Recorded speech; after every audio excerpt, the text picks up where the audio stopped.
আপনাকে আল্লাহ সুবহানাহু ওয়া তাআলা কিয়ামতের মাঠে যখন আপনাকে জিজ্ঞেস করবেন, তোমাকে যে দায়িত্ব দেওয়া ছিল এই দায়িত্ব তুমি কি পালন করেছো? সকলকে আমাদের দায়িত্ব সম্পর্কে জিজ্ঞেস করা হবে। যদি আমরা আমাদের দায়িত্ব যদি পালন করে থাকি তাহলে সাকসেসফুল, কামিয়াব, আপনার জন্য আমার জন্য জান্নাতের দরজা খোলা থাকবে। নচেত যদি আপনি আর আমি সঠিক পথ না যদি খুঁজতে পারি, যদি দায়িত্ব পালন না করতে পারি, তাহলে আপনার জন্য আমার জন্য জাহান্নামের রাস্তা খোলা থাকবে। এবার আপনার বিবেককে আপনি বলুন, আপনার মস্তিষ্ককে আপনি বলুন, আপনি একটু আপনার চেতনাকে বলুন, আমি আমার পরিবারকে কন্ট্রোলের মধ্যে নিয়ে আসতে পেরেছি না পারিনি, আমি আদর্শ সন্তান করতে পারেছি না পারিনি। আপনি নিজের বিবেককে আপনি বলুন। বলেছেন? একবারও বলেননি। অতএব সকলকে আমি বলতে চাই, আমাদেরকে আমাদের যে আল্লাহ সুবহানাহু ওয়া তাআলা দায়িত্ব সম্পর্কে জিজ্ঞেস করবে, দায়িত্ব হবে কেমন করে? আপনার ছেলেটাকে আপনি সুন্দর করে, আব্বু, জি আব্বু, তুমি যে প্যান্টটা পরে আছো আব্বু, প্যান্টটা কাট করা নিচে আছে, টাকনুর নিচে আছে আব্বু, ছেড়ে নাও প্যান্টটা বেটা। এরপরে দ্বিতীয়বার যদি দেখি একদম প্যান্টটা উপরে আছে না নিচে আছে, তাহলে পাকে একদম চলে দেব। আপনার মেয়েকে আপনি বলবেন, আম্মা, যেই পোশাকটা তুমি বের হলা এটা কি নবী সাল্লাল্লাহু আলাইহি ওয়াসাল্লামের আদর্শ? এটা কি খাদিজা রাদিয়াল্লাহু তাআলা আনহা পড়েছিলেন? এটা কি আয়েশা রাদিয়াল্লাহু তাআলা পড়েছিলেন? এটা কি আসিয়া রাদিয়াল্লাহু তাআলা আনহা পড়েছিলেন?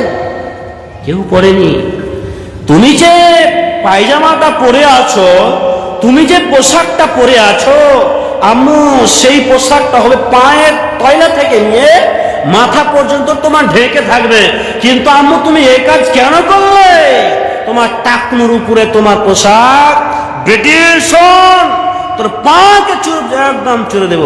এর নাম হলো আদর্শ বাবা গো, এর নাম হলো আদর্শ বাবা। আর আপনি যদি সিগারেট টানেন আর আপনার ছেলেকে বলেন, ওটা যদি তোকে দ্বিতীয়বার দেখে নিলাম এই সিগারেট টানতে, মুখকে চুরে দিব, কখনো অসম্ভব।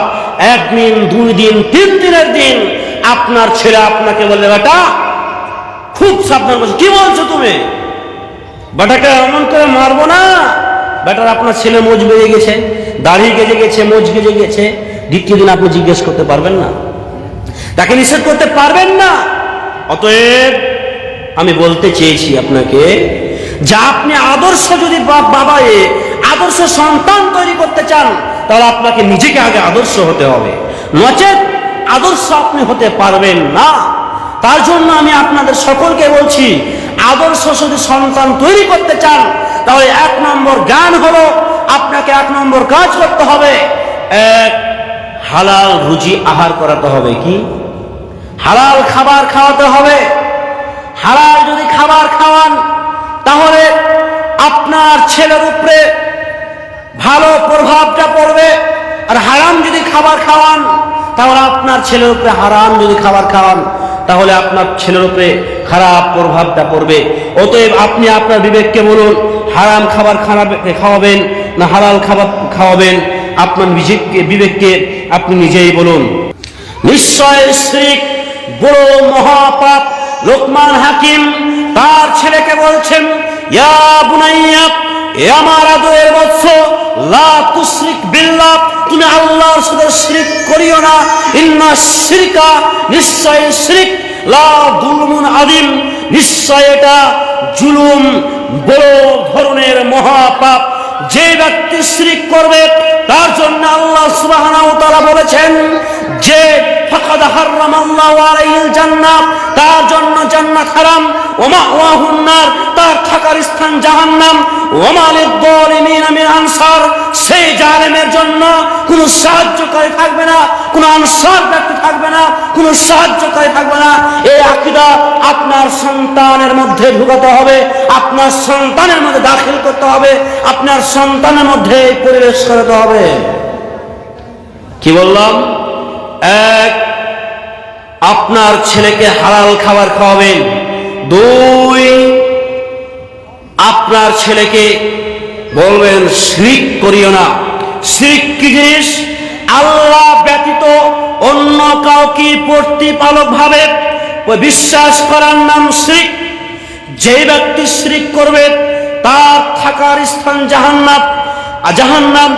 আপনার ছেলেকে আপনি বলবেন আব্বু, ইয়া বুনাইয়া, আরবি যদি না বলতে পারেন বলবেন আব্বু আব্বু আব্বু।